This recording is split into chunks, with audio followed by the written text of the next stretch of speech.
We're speaking with Bill Munsell, President and Chairman, and Gary Anderson is Senior Vice President of the former CMFNZ Company. We would like to ask the two of you to explain this wooden assemblage behind you that was created by a local artist, Richard Pinney.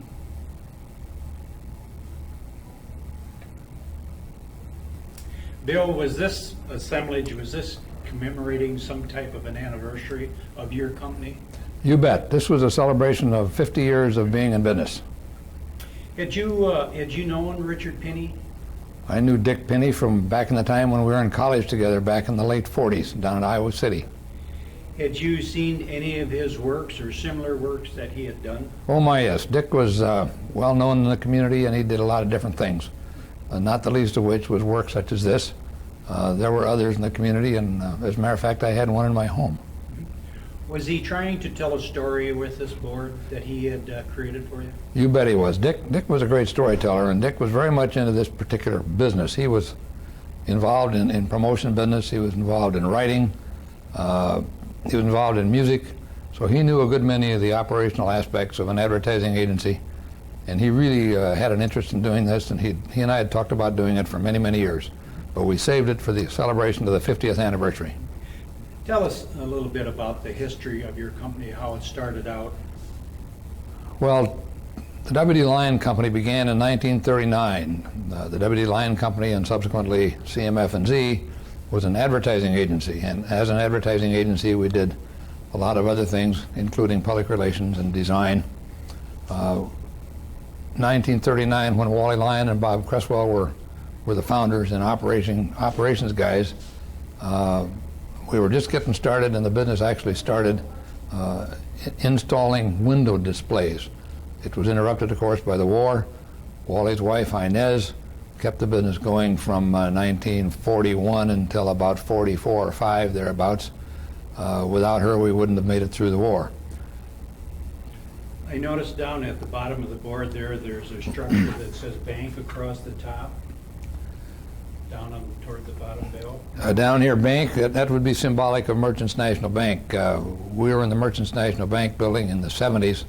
Prior to that time, we'd been in Weaver Whitwer's old Me Too building, which at one time was a post office building. We had the third floor, not very fancy quarters, but we weren't a very fancy agency either. At that time, we weren't. Over there under the bell, Bill, there is the initial CMS and Z. Was this the early on? Well, as I said, we started as the W.D. Linn Company 50 years ago, and in 1964, I believe it was, Wally Lyon retired, and we changed the name of the company from W.D. Linn Company to CMS&Z. That was the initials for Cresswell, Munsell, Schubert, and Zerbel. We went to that long, clumsy name in large part to dramatize the fact that the agency was now under new ownership and new management. Then way over on the left it says CMF&Z. Is that what it ended up as then? CMF&Z? Yes, indeed. That was the way we ended up. Cresswell, Munsell, Fultz, and Zerbel. Fultz replaced Bob Schubert in the lineup back in 1980 when Bob retired and we acquired an agency in Des Moines named Fultz Lacasse to involve Bill in the ownership and also in the identification.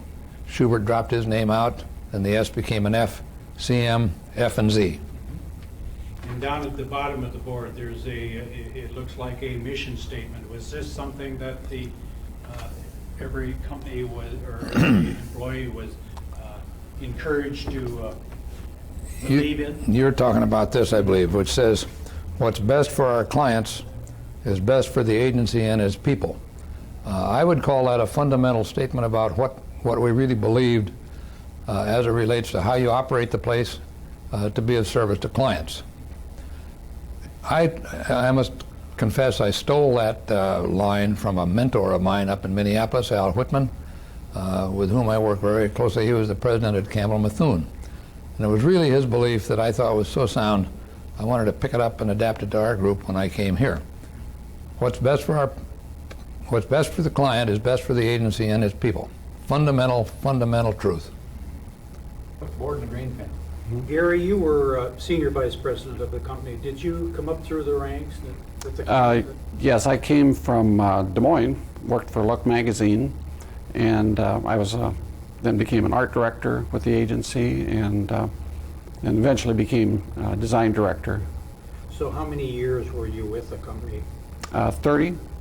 30. So you can relate very closely to a lot of these items on here. Oh, yes. Gary, let's start. Just off your shoulder there, we see a clipboard. Yeah, the clipboard, and there are several forms on it. It says spot scheduling. These are media. We had a media department, and there was, with national advertisers, there were a lot of dollars through the years that you had to keep track of. And then there's a green pen here, which Dick Pinney, of course, picked up on that. Bill Munsell always used a green pen.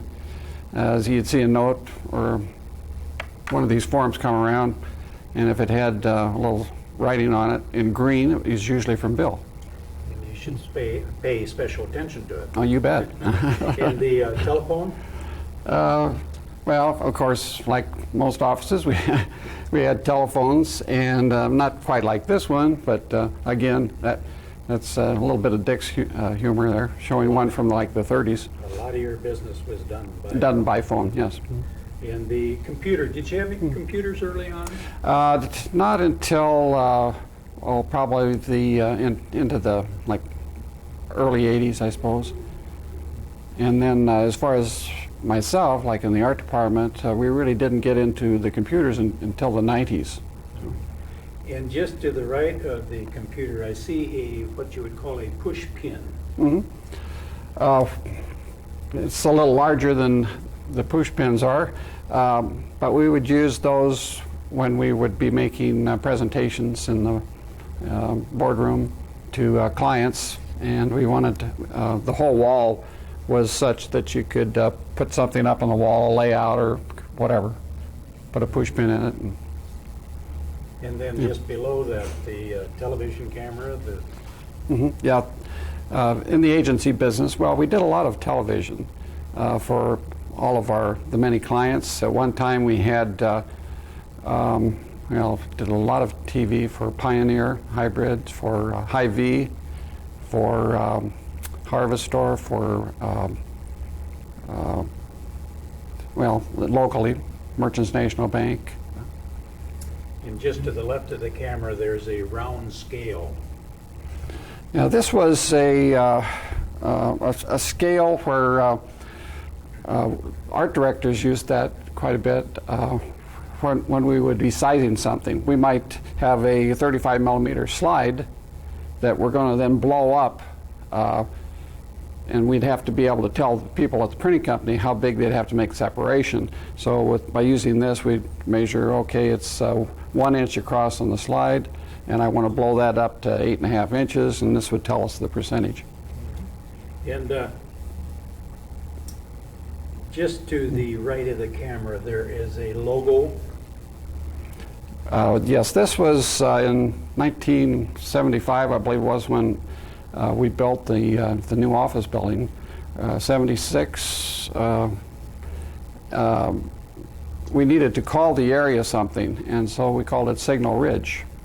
And this was a logo that it was taken off of a story that we concocted about Albert Lee and his troops getting lost and building signal fires on Signal Ridge. And so this is significant. It's supposed to be like a signal fire.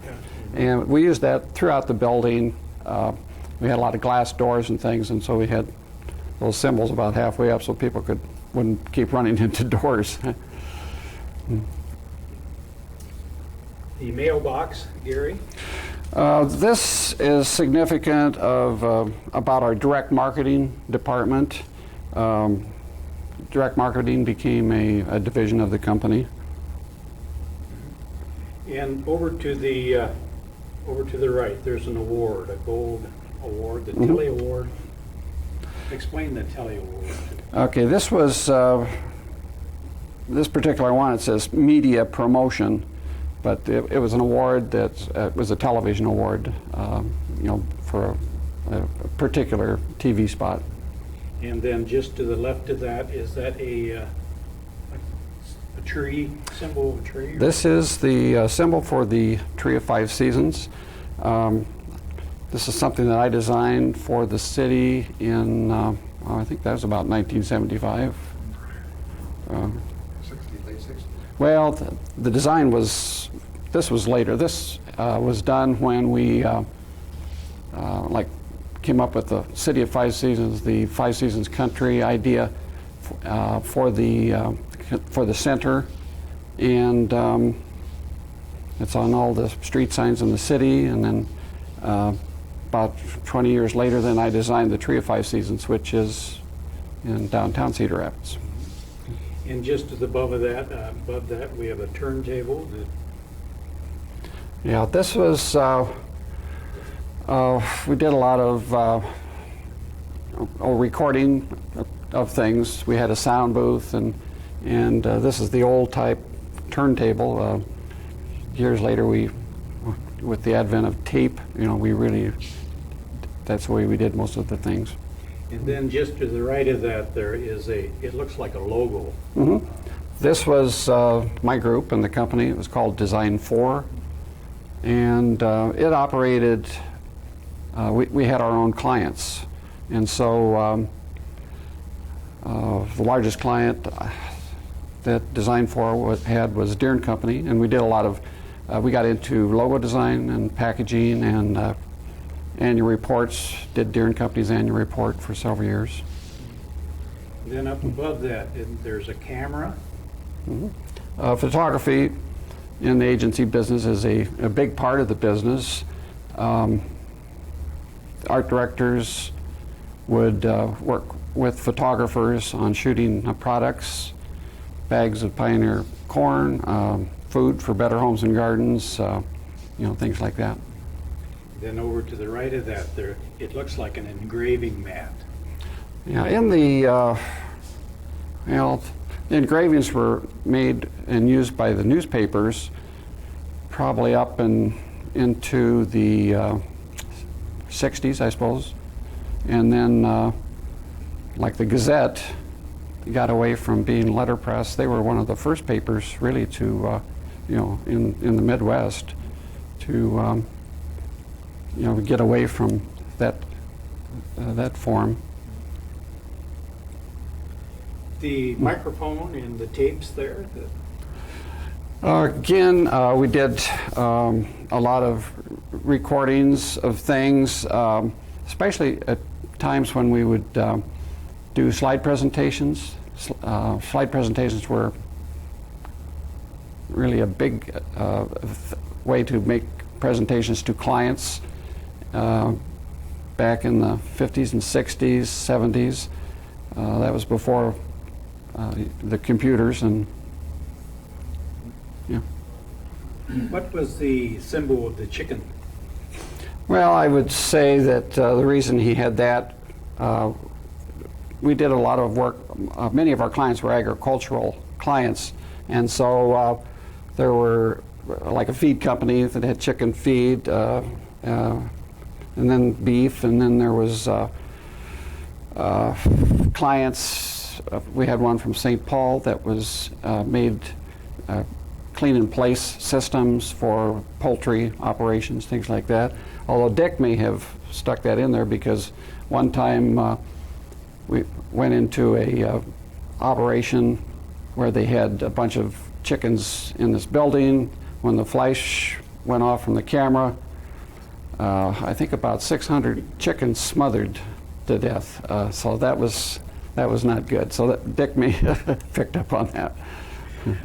The baseball bat directly beneath.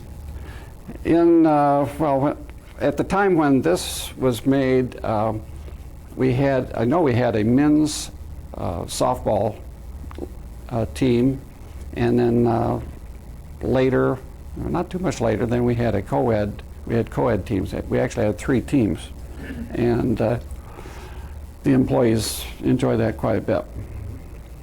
And then just to the right of that is the different farm journals of Yeah. the day, I suppose. Yeah. We did place many ads in Farm Journal, Successful Farming, all of these, a lot of agricultural publications for the many clients that we had. Trefland, Pioneer, Harvestor. And just to the right of it, it looks like a yardstick. Now this is called a pica pole, and that was something that art directors used. We would have to order type from the type companies, and you'd have to give them exact measurements, how long it was going to be, what type size and everything. So you'd say it's 12 on 12-point type, and that was the 12 referred to on your pica scale. And then just to the right of that, up there on the shelf, all the items, is that what would be normally found on someone's desk in the office? Yes, it looks a little messy there, and some of the desks, sometimes you got, when you get into projects, they would get pretty messy. But this is, kind of a. There's some magic markers and some film and stapler and. Then just spray. above that, it looks like a color code chart. Right. This is these are PMS colors, and again, the art directors would use that with the printer. If you were doing something in a two-color piece, you'd say, well, it's black and PMS 435 yellow, or whatever the number was. Every shade had a color, and then the printer would know exactly what color you wanted to have. And then just to the right of that, it looks like a man's head carved out of wood. Okay, this is typical Dick Pinney. I mean, I see that, and he used something like that on many things. I think the idea here was, excuse me, that it was ideas, the brain, and in the agency business, there was a lot of creativity because everything that you're doing is you're coming up with original thoughts, original ideas on campaigns for the different clients. And just below that, it looks like a stopwatch. When you did a commercial, let's say it was a radio spot and it's a 30-second spot, many times I remember Ron House, who was the creative director at the agency, he'd have a stopwatch in there, and he's written copy for a 30-second spot, and then he's reading it off, and many times it went a little over 30 seconds, and so he'd have to edit it down, and so that was the significance of that. And just to the right of that, is that a R? Does that signify a registered trademark? Or? Yes, and this was used on many things, so that it said that this is ours, it's original, and it's only us can use that. On the City 5 Seasons symbol, you will find an R on that. Bill, I see a silver bell there. Can you tell us the meaning behind it? Well, there's no particular meaning behind the bell. The bell was an idea that we had that was simply to give us a simple little gift idea for each employee at Christmas time. And it occurred to us that it was symbolic. It had some value to it. These are expensive little bells. And the hope was that people would have a nice collection of these silver bells in their home, on their tree, or on their mantle, or on their stairway going down the stairs. And it was a thing that was enjoyed a lot by the employees and the spouses. It symbolized one more year. Each year had a date on it. They all said CMF&Z, and they all said Merry Christmas. Not a particular original message, but it was a pretty little thing, and frankly, I enjoyed mine a lot, and I know a lot of other people did too. Many of the people have got it into the 20s in their collection. And then just above that, is that a magnifying glass centered over an R, the letter R? You're talking about this thing. That was Dick's way of symbolizing the fact that we did a lot of research work.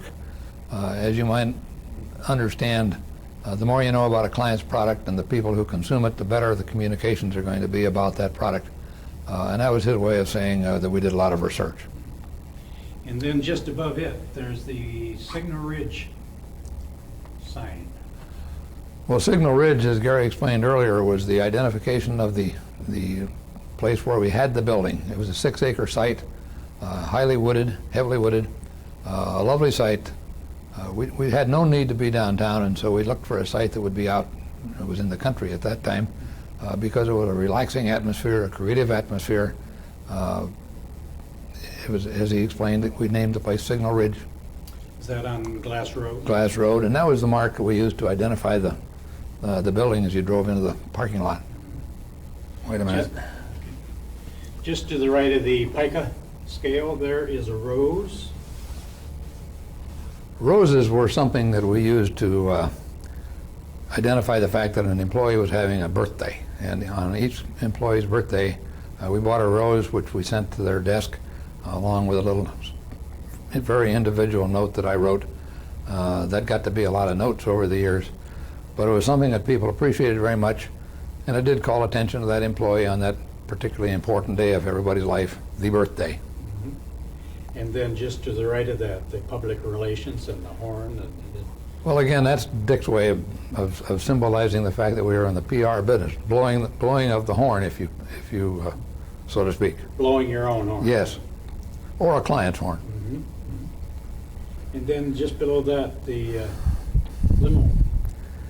Well, Dick was a humorist along with being a communicator, and Dick used that to symbolize the time at which we became a part of the biggest agency in the United States, Young and Rubicam. That's otherwise known as Y&R. We became a part of Young and Rubicam in 1974.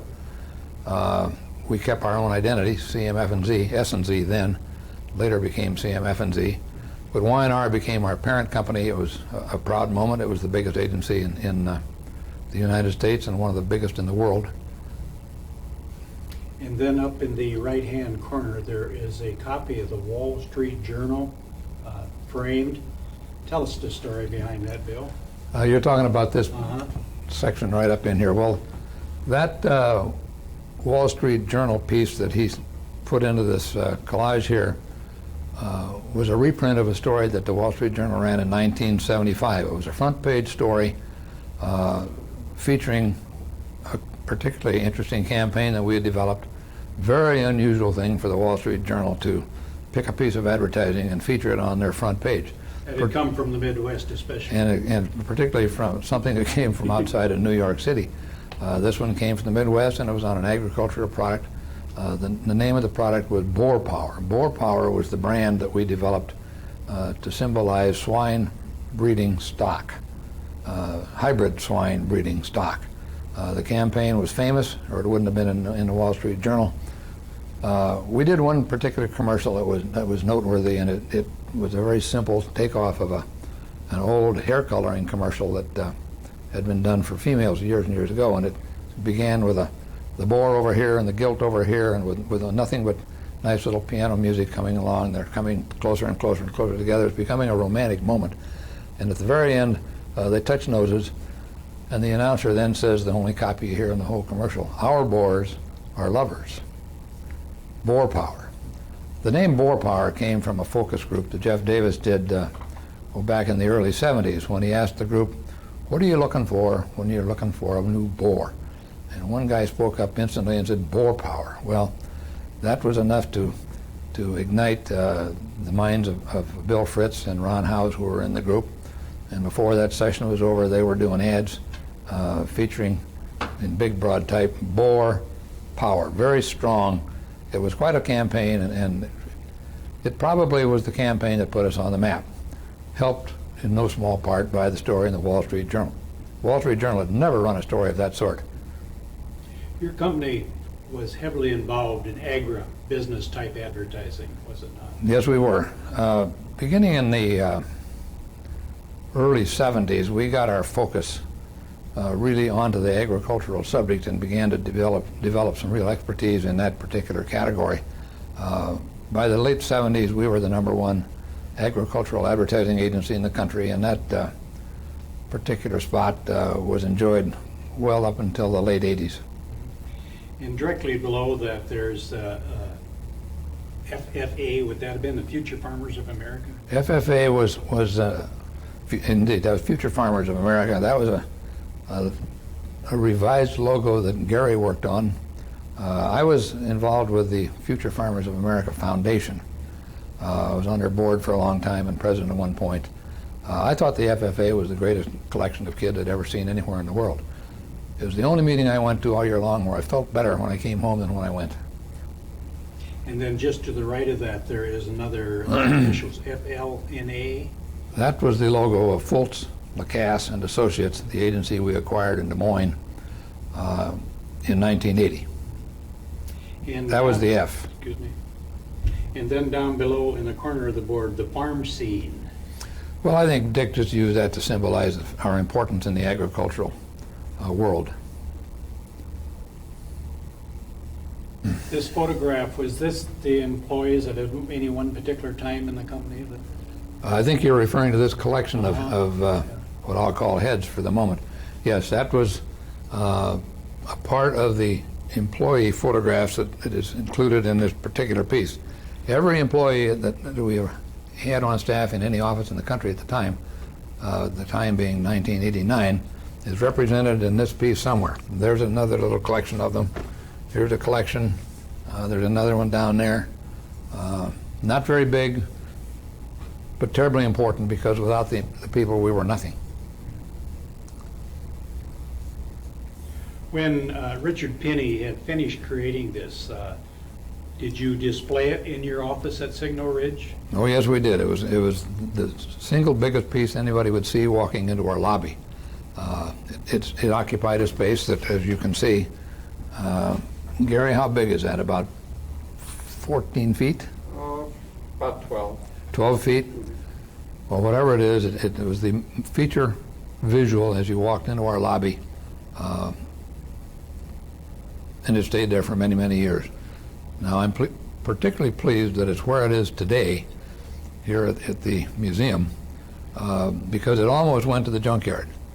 This agency, CMF&Z, beginning in the year 2000, I believe it was sold to a guy in Chicago who had a different view of what this agency was supposed to be and what he wanted it to be.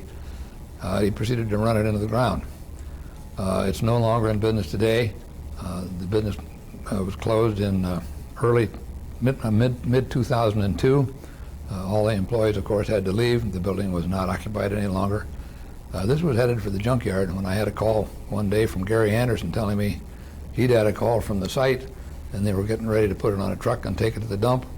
What might we be able to do about that? I'm tickled to death that the folks here at the museum have seen fit to put it where they've got it, where I guess it's going to stay forever. And I thank them all for that. Bill, did you have to point out every detail that you wanted Pinney to put on there, or was he sharp enough to know what you needed and he just went ahead on his own? And I think Dick masterminded 99% of the thing, but probably the only thing I said I wanted to have in there for sure was the pictures of the people. And I probably also said I wanted the battle cry to have some prominence, but most of it he picked up and did by himself. Bill and Gary, the Cedar Rapids History Center, the Linn County Historical Society, would like to thank you very much for giving this description of Mr. Pinney's work. Thank you again. Well, thanks for the opportunity. You are very welcome, and as you know, I appreciate this opportunity very much. I'm so pleased that this piece is here. Dick would like it too. Yes, he would.